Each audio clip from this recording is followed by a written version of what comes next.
Hello everyone. Today we're going to be looking at lesson 3-3, rotations in the coordinate plane. So we have gone over lesson 1, which was reflections in the coordinate plane. So we reflected our figures over the x-axis, over the y-axis, and over lines. And then we did translations where we were taking the figure and sliding it left, right, up, and down. And now what we're doing is taking the figure and we're rotating it. And we're rotating it about the origin, which is the center of our coordinate plane here, so 0, 0. So I'm going to show you what that looks like on a graph so you can see it visually. And then we'll go over to our notes and look at the coordinates, what it means for the coordinates, and how to figure out the coordinates when we rotate a figure. So first of all, this is an image from our textbook that's going to show us how to rotate points. And if you look at this notation right here, this is not something that you need to know how to write. This is not what will be on the EOC. This is just something the textbook does. And so don't worry about it. But what it's saying is what happens if I rotate this 90 degrees about the origin, 180 degrees about the origin, and then 270 degrees about the origin. So I'm going to show you what that looks like on the coordinate plane so you can see it. And then we'll look at our notes and write down what happens to the coordinates. And so here I have a point that is right here. I can kind of drag it around and move it and everything. I can't seem to get it exactly where I want it, like on 2, -2 shows this decimal value, but right there is good. And what I'm going to do is rotate this 90 degrees. So I'm going to change my angle of rotation to 90 degrees. Now you can do this as well. So this is on the module. This is just kind of for you to explore and play around and see what it looks like. So I'm going to show you when I take a point and I rotate it 90 degrees. So look how here's the new point, A prime. Here's the previous point, the original one, A. And the angle is 90 degrees. So you can see it creates a 90-degree angle, and it's showing you that here. So what we want to discover is, okay, well, what happens to the points, to the coordinates when I rotate this 90 degrees? So if you look, okay, we went from 2.02, -2.01, to -2.01, 2.02. So what happened? Well, if you look, my x value went into the y value spot. So my x value was here, and now it's here. And then my y value, okay, which was right here, went into the x value spot, and it's also negative. So if you think about this, it got moved into quadrant 2. So my signs flipped. So my x became negative, my y became positive, and then also my x and y values switched. And that's showing you this right here. So it's saying x and y, when you rotate it 90 degrees about the origin, it will become negative y and positive x. So the opposite of y and then x, and it'll switch. So this is the relationship right here that happens. So that's what we're going to be looking at further in our notes. So let's look at what happens when we do a 180-degree rotation. So that's a line. So let's go to 180. Okay, here's 180. So look at our rotation. So we move it another quarter.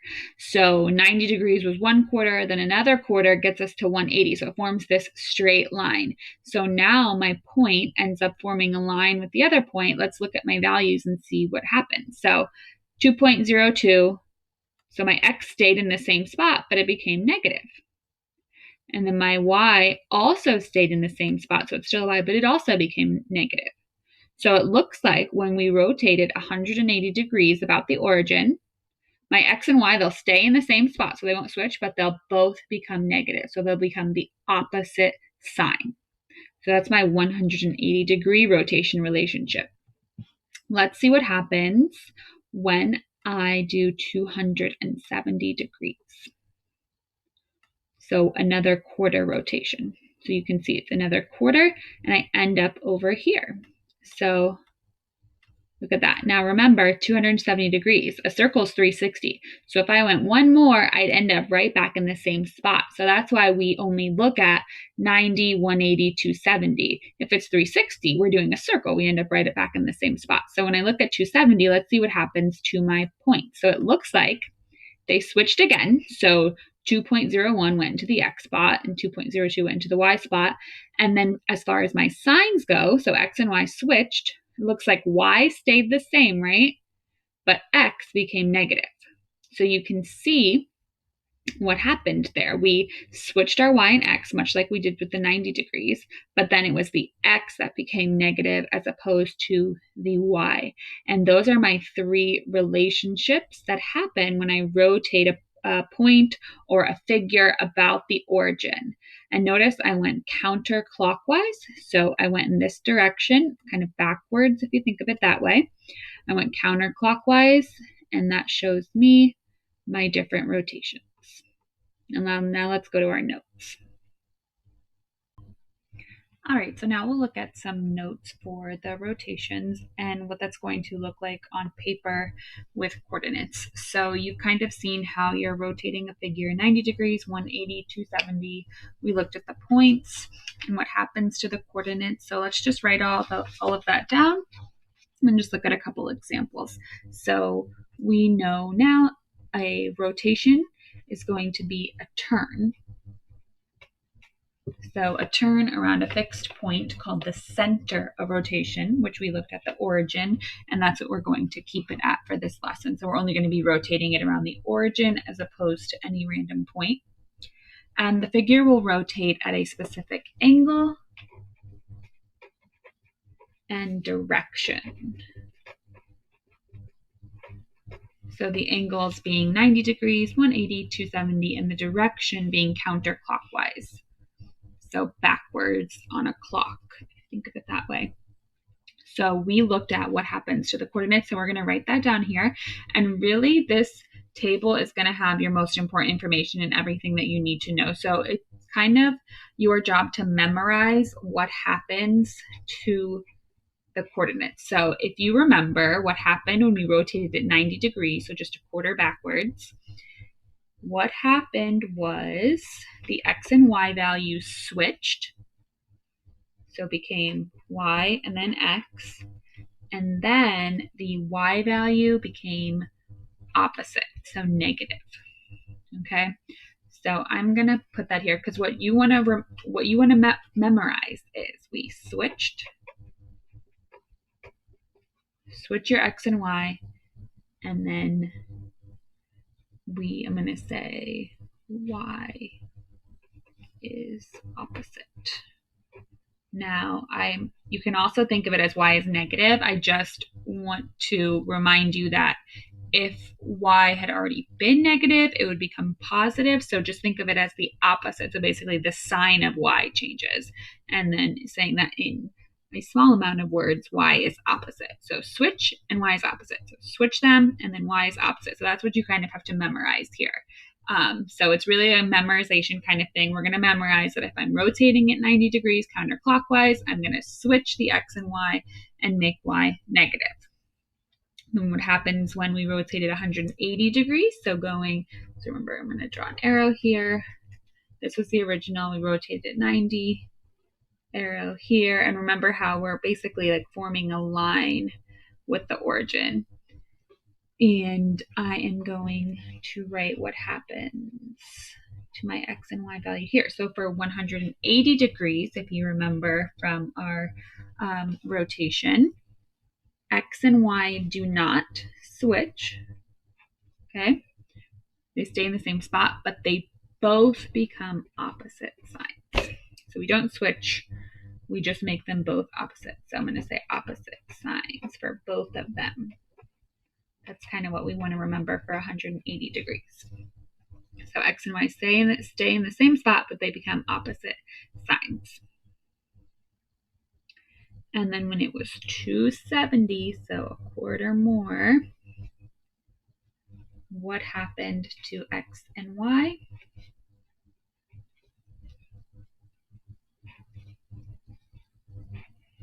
So if you remember, they switched again. So we had Y and X, and now they switch.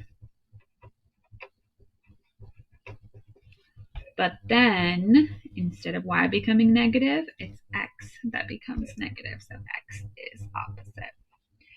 So it can be helpful to kind of compare them side by side like this, you can see the difference of 90, 180, 270. In 90, y is opposite.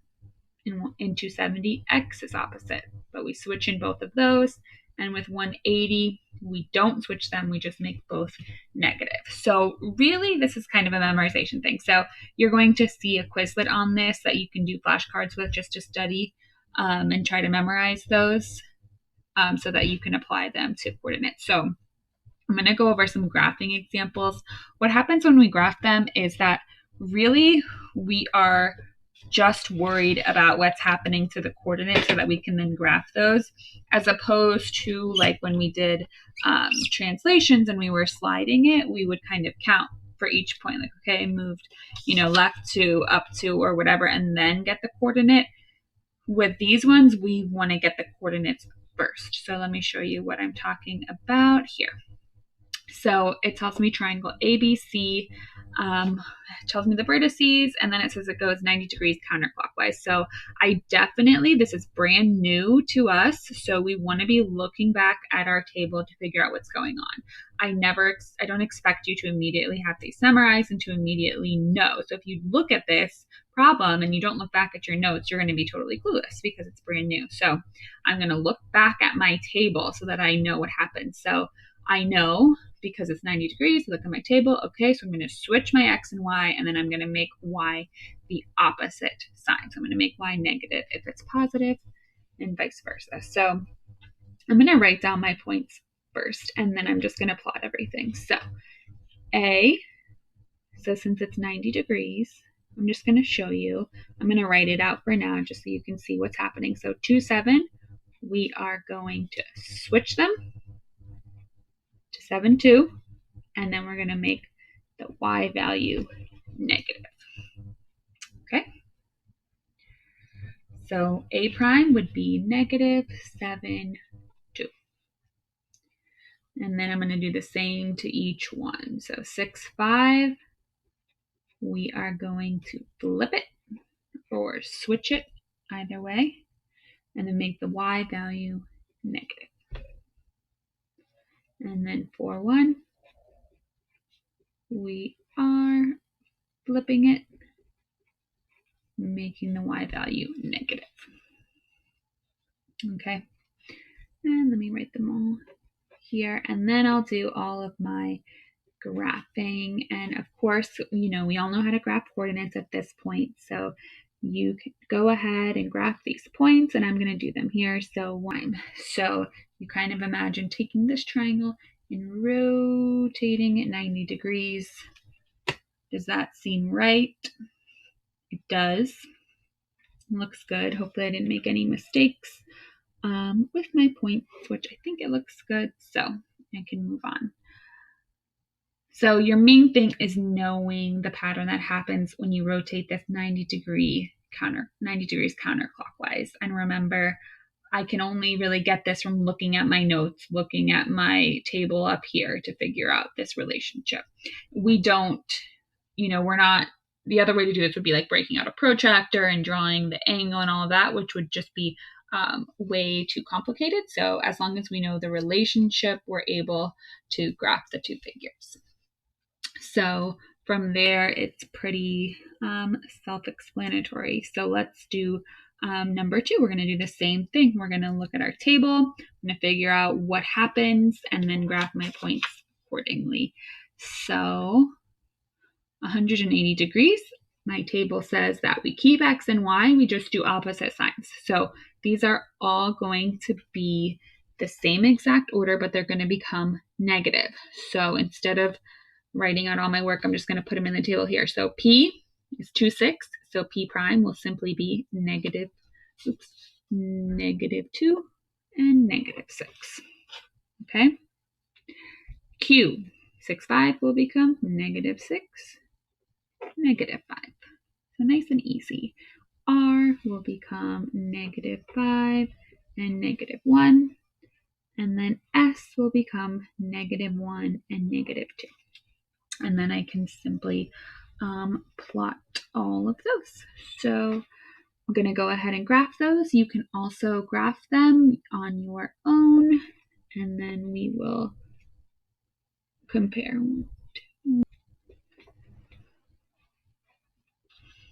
Okay, so now you have your rotation, so you can think of it, if we went 90 one quarter, we'd end up here, another quarter, we end up here in the third quadrant when we are starting in quadrant 1, 90 degrees, 180, 270. So you're rotating it around the origin. And that's what it looks like. So let's go ahead and look at 270 degrees counterclockwise. So think of going just one more quarter. You can kind of envision where you'll end up. You're going to end up over here.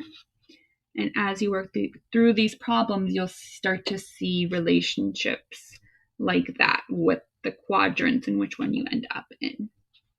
So 270, I'm going to look at my table. I switch my y and x, but in this case, I make x negative. So my first point J, I'm going to switch it, so it's going to become 4, 3, and then my x is negative. Okay. K is 6, 4, so that's going to become 4, 6, and my x is negative. 8, 8, 1, and then I'm going to switch it. I was going to say, just scribble that out. So that's going to become 1, 8 because I'm switching it. And then 1, 1, 1, 1, that's just going to stay, but my x will become negative. Okay, and then I'm going to go ahead and graph those. So you go ahead and graph these as well. All right, so now you can see our rotated figure, so going 270. So if you imagine picking up this trapezoid, rotating it 90, 180, and then 270. So that's a rotation of 270 degrees counterclockwise around the origin. All right, so last one. This is rotating 180 degrees. And I'm just going to go over the points with you because with this one we have some negatives. So I want to make sure we're clear on what happens when the point is already negative. So I'm going to go back to my table here to remind myself, okay, this is rotating 180 degrees. What happens to the point? So opposite signs. So stay in the same spot but become opposite signs. So now that's the reason I always say opposite instead of negative. So for example, when you have 3, 2, okay, I'm sorry, 3, negative 2, since your negative 2 is already negative, it's going to become positive. It's going to be opposite. So these will become negative 3, positive 2. Okay, so I just switched the signs, that's all. So y would become negative 6, negative 1. And then z would become negative 5, positive 7. So with 180 degrees, all we're doing is flipping the signs, and that's it. So now I'm going to go ahead and graph these. You graph them as well, and then we can compare our graphs. Okay, so now you can see our rotated figure here. So notice how we started our original figure over here, so kind of in between quadrant 1 and quadrant 4. So that's why when we rotated it, we ended up over here. So counterclockwise or clockwise, it actually is the same thing for 180 degrees. I end up over here, and that's my rotation.